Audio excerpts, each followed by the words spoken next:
कक्षा 12 के हिंदी साहित्य के विद्यार्थियों का पुनः एक बार आपके अपने इस YouTube चैनल पर स्वागत है। आज हम अंतरा भाग 2 का जो गद्य खंड है उसके मोस्ट इम्पोर्टेंट प्रश्न देखने वाले हैं। आज के इस वीडियो में ये जो पाठ संख्या 1, 2, 3, 4 और 6 दे रखी है, ये आपके अर्धवार्षिक का संभावित कोर्स है। 1, 2, 3, 4 पाठ तो कन्फर्म आएंगे ही आएंगे, छठा पाठ भी हो सकता है किसी जिला समान परीक्षा में आ जाए। आज के इस वीडियो में पहला पाठ जो अपना है रामचंद्र शुक्ल प्रेमगन की छाया स्मृति, इनके मोस्ट इम्पोर्टेंट प्रश्न देखने वाले हैं, उनके साथ उत्तर भी देखेंगे। वीडियो अंत तक देखें और पसंद आए तो लाइक और शेयर करें। चैनल पर नए जुड़ें तो सब्सक्राइब कर लें। तो आचार्य रामचंद्र शुक्ल का जो पहला पाठ है प्रेमगन की छाया स्मृति, ये आपको पता है कि एक संस्मरणात्मक निबंध है। इसके तहत जो प्रश्न इम्पोर्टेंट बन सकते हैं वो मैंने यहाँ प्रस्तुत करने की कोशिश की है। सबसे पहले हम वस्तुनिष्ठ प्रश्न देखेंगे।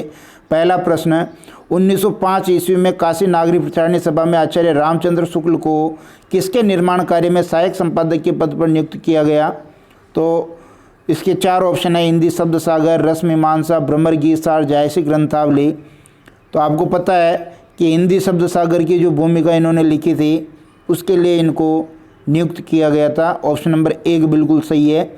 और यही हिंदी शब्द सागर की भूमिका बाद में हिंदी साहित्य का इतिहास नाम से पुस्तक रूप में प्रकाशित हुई। हिंदी साहित्य का इतिहास इस नाम से पुस्तक रूप में प्रकाशित हुई। और आज आप देखिए लगभग 90 वर्ष से ऊपर हो चुके हैं, फिर भी शुक्ल द्वारा जो हिंदी साहित्य का इतिहास लिखा गया आज भी उतना ही प्रासंगिक है, बहुत इम्पोर्टेंट है ये। दूसरा प्रश्न देखेंगे। दूसरा प्रश्न कह रहा है, निम्न में से किस निबंधकार ने भाव और मनोविकार संबंधी उच्च कोटि के निबंध लिखे? बिल्कुल आपके 4 ऑप्शन है, हजारी प्रसाद द्विवेदी, रामचंद्र शुक्ल, जैनेन्द्र और फणीश्वर नाथ रेणु। तो सही उत्तर है आचार्य रामचंद्र शुक्ल, ऑप्शन नंबर 2 सही है।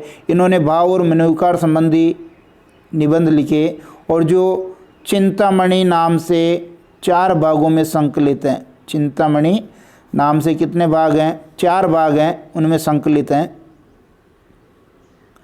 तीसरा प्रश्न देखेंगे। तीसरा प्रश्न कह रहा है, आचार्य रामचंद्र शुक्ल की कीर्ति का अक्षय स्रोत किसे माना जाता है?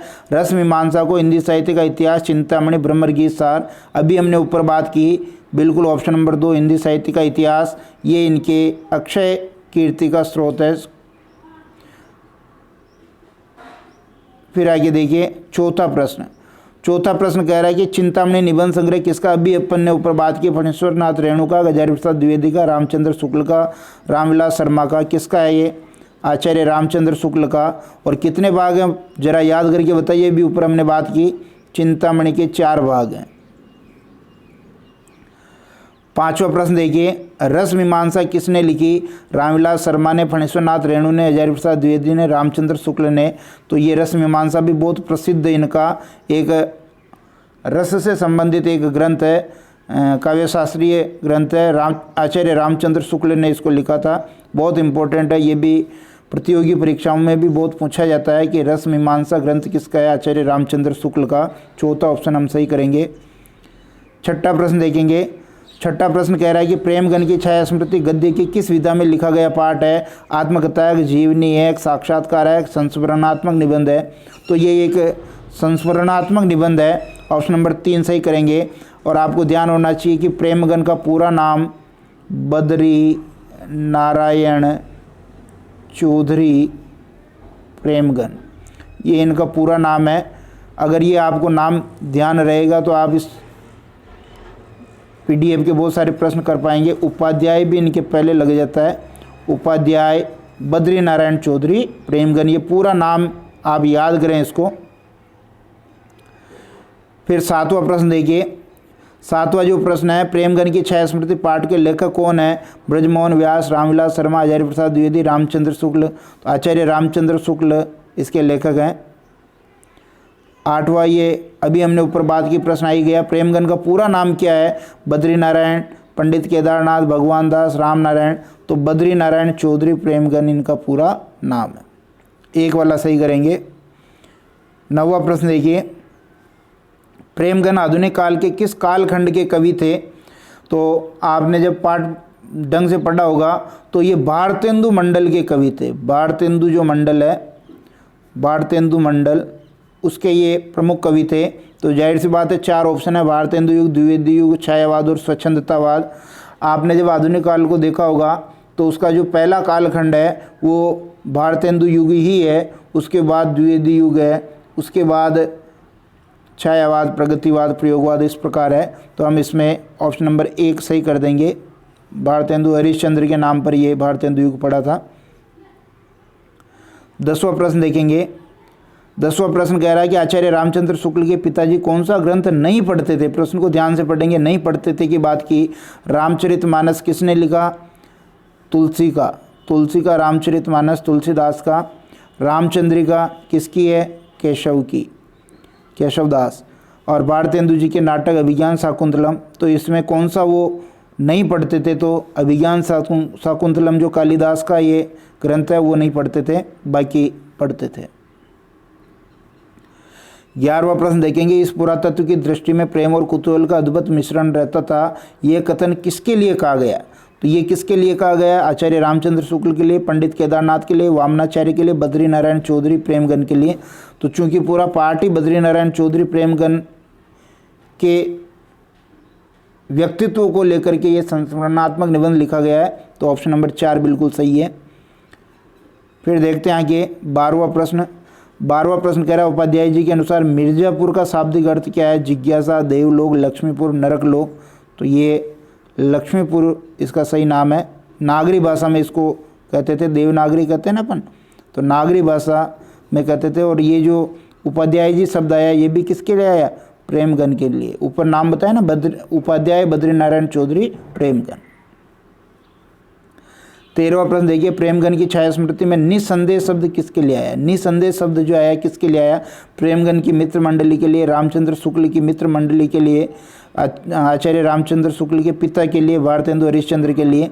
तो ये एक हिंदी भाषा के शब्द बोलने वाली एक रामचंद्र शुक्ल की समवयस्क मित्र मंडली थी, उसके लिए निसंदेह शब्द उस मोहल्ले के लोगों ने ये शब्द उनके लिए जो है रूढ़ कर दिया था, तकिया कलाम कर दिया था उसके, जो रामचंद्र शुक्ल और इनके साथी जो हिंदी भाषा बोलते थे उनके लिए। 14वां प्रश्न। पाठ में उर्दू बेगम शब्द किसके लिए आया है? हिंदी के लिए, प्रेमगन की पत्नी के लिए, उर्दू की पुस्तक के लिए, रामचंद्र शुक्ल की माँ के लिए।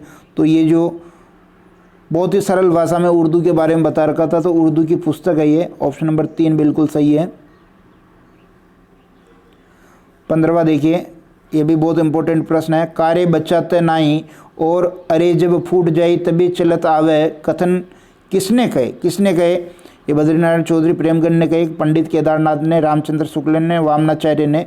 तो ये बद्रीनारायण चौधरी प्रेमगन के व्यक्तित्व की विशेषता है कि वो सब काम नौकरों से करवाना चाहते थे, कुछ भी काम अपने हाथ से वो नहीं करते थे। इसलिए बद्रीनारायण चौधरी प्रेमगन ने ये 2 अलग अलग प्रसंगों में कहा। जब आपको पता है कि कोई कप वगैरह टूट जाता था, गिलास टूट जाता था, उसके लिए ये कहा है। और ये जब वो उनकी जो लालटेन थी वो जल रही थी और वो फूट गई थी, उसके संदर्भ में ये कहा है। 16वां प्रश्न देखिए। खंबा टेकी खड़ी जैसे नारी मुगलाने की पंक्ति किसने लिखी? वामनाचार्य ने, बद्रीनारायण चौधरी प्रेमगन ने, पंडित केदारनाथ ने, रामचंद्र शुक्ल ने।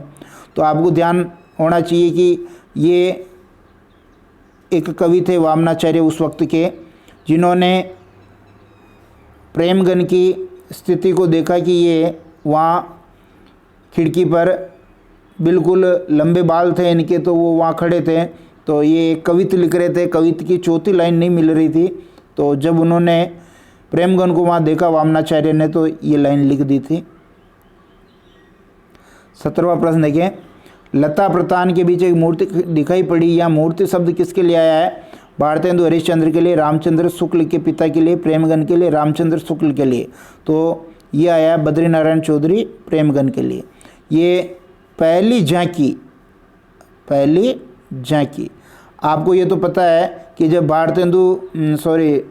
रामचंद्र शुक्ल के पिता का जब स्थानांतरण जो हो जाता है वो मिर्ज़ापुर हो जाता है, तो मिर्ज़ापुर में वो देखते हैं और उनको पता चलता है कि यहाँ भारतेंदु मंडल के जो बहुत अच्छे कवि जो हैं वो यहाँ रहते हैं, तो वो उनको देखने के लिए गए। तो पहला जो दर्शन था जब वो उनके घर वहाँ गए, काफ़ी देर तक इंतज़ार किया, तब लताओं के झुरमुट के बीच में एक मूर्ति दिखाई पड़ी। वो बद्रीनारायण चौधरी प्रेमगन की थी, जिसको भारतेंदु मंडल के प्रसिद्ध कवि थे, जिसको आचार्य रामचंद्र शुक्ल और उनके साथियों ने पहली बार देखा। 18वां प्रश्न देखिए, उपाध्याय जी नागरी को भाषा मानते थे। यहाँ उपाध्याय जी शब्द किसके लिए है? अभी हमने ऊपर बात कर ली। वामनाचार्य के लिए, पंडित केदारनाथ के लिए, भारतेंदु हरिश्चंद्र के लिए, प्रेमगन के लिए। उपाध्याय बद्रीनारायण चौधरी प्रेमगन इनका पूरा नाम है, तो इनके लिए आएगा। 19वां प्रश्न देखिए कि हम लोग उन्हें एक पुरानी चीज़ समझा करते थे। यहाँ पुरानी चीज़ से क्या आशय है? शुक्ल के पिता भारतेंदु हरिश्चंद्र, प्रेमगन और पंडित केदारनाथ। तो यहाँ पुरानी चीज़ बद्रीनारायण चौधरी प्रेमगन के लिए आया है। और हम किसके लिए आया है? ये हम ध्यान दें, ये हम जो शब्द आया है ये शुक्ल और उसकी मंडली के लिए आया है, जो उनको एक पुरानी चीज़ समझते थे। और 20वां प्रश्न देखिए, चिंतामणि के कितने खंड हैं? 3, 4, 5, 8। तो चिंतामणि जो निबंध संग्रह है आचार्य रामचंद्र शुक्ल का, वो 4 खंडों में। ऑप्शन नंबर 2 सही करेंगे। फिर देखिए कुछ लघुतरात्मक प्रश्न है जो हमने ऊपर अभी हमने बात की ना, उन्हीं प्रश्नों को 1 शब्द में आपको उत्तर लिखना है। तो देखिए 1905 ईस्वी में काशी नागरिक प्रचारणी सभा में आचार्य रामचंद्र शुक्ल को किसके निर्माण कार्य में सहायक संपादक के पद पर नियुक्त किया गया? कभी ऑब्जेक्टिव टाइप प्रश्न नहीं आए, 1 लाइन क्वेश्चन आ जाए तो आपको लिखना है हिंदी शब्द सागर की भूमिका। हिंदी शब्द सागर की भूमिका के लिए नियुक्त किया। निम्न में से किस निबंधकार ने भाव और मनोविकार संबंधी उच्च कोटि के निबंध लिखे? आचार्य रामचंद्र शुक्ल। आचार्य रामचंद्र शुक्ल की कीर्ति का अक्षय स्रोत किसे माना जाता है?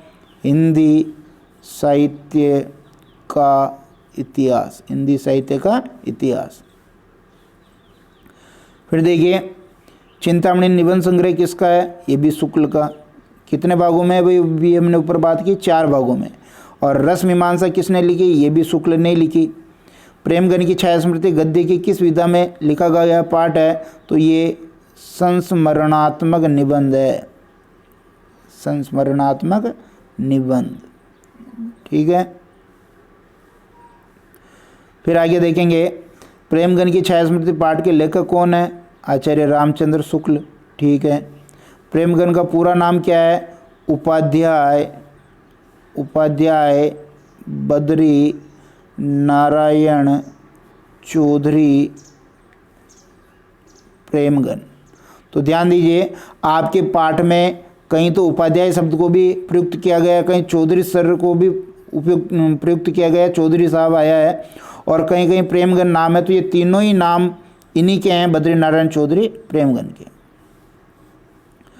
फिर आगे देखिए प्रेमगन किस मंडल के कवि थे? तो भारतेंदु मंडल के कवि थे। ये आधुनिक काल का जो भारतेंदु युग है उस भारतेंदु मंडल के कवि थे।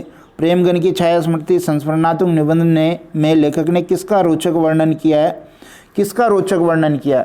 ये बहुत जरूरी है। आपको पता है कि आचार्य रामचंद्र जो शुक्ल थे उनका सबसे पहले हिंदी भाषा और साहित्य के प्रति रुझान कैसे बढ़ा उसका वर्णन किया है। तो यहाँ हम लिखेंगे शुक्ल जी ने हिंदी भाषा एवं साहित्य के प्रति रुझान कैसे पनपा? शुक्ल जी का लिख दीजिए यहाँ, शुक्ल जी का हिंदी भाषा एवं साहित्य के प्रति रुझान कैसे बढ़ा उसका यहाँ इस पाठ में जिक्र है। फिर आगे देखिए किसके व्यक्तित्व ने शुक्ल जी की समवयस्क मंडली को प्रभावित किया? तो जाहिर सी बात है कि इसमें एक ही आपके व्यक्तित्व को बार बार उभारा गया है और वो है बद्रीनारायण चौधरी प्रेमगन। प्रेमगन के व्यक्तित्व ने इनकी मंडली को प्रभावित किया। लेखक के पिता किस भाषा के अच्छे ज्ञाता थे? तो फारसी भाषा के अच्छे ज्ञाता थे। और प्रेमगन आधुनिक काल के किस कालखंड के कवि थे? तो भारतेंदु युग, अभी हमने ऊपर बात की, भारतेंदु युग के ये कवि थे। फिर देखिए, आचार्य रामचंद्र शुक्ल के पिताजी निम्न में से कौन सा ग्रंथ नहीं पढ़ते थे? तो जाहिर सी बात है ये प्रश्न ऊपर आ गया, तो कौन सा ग्रंथ पढ़ते थे कर लें। आचार्य रामचंद्र शुक्ल के पिताजी कौन सा ग्रंथ पढ़ते थे? कौन कौन से ग्रंथ पढ़ते थे? तो आपको ध्यान होना चाहिए, एक तो रामचरितमानस, एक रामचंद्रिका केशवदास की, और एक भारतेंदु के नाटक। ये 3 वो पढ़ते थे। फिर शुक्ल जी की समवयस्क मंडली में कौन कौन थे? उनके नाम लिखना है। तो शुक्ल जी की जो समवयस्क मंडली थी उनके नाम आपको याद होने चाहिए। मैं यहाँ बता देता हूँ, श्रीयुत काशी प्रसाद,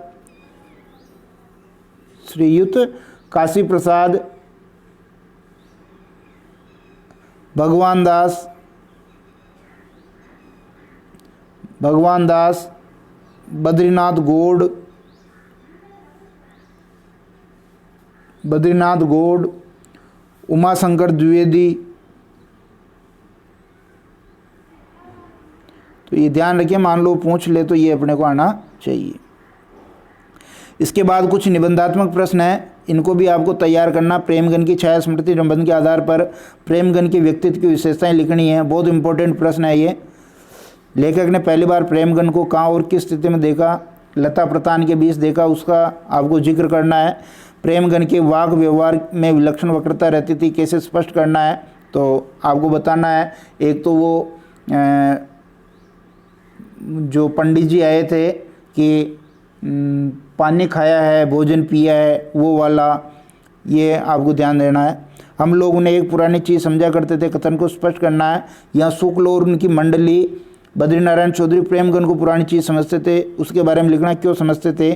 प्रेमगन की छाया स्मृति में निसंदेह शब्द किसके लिए आया, क्यों?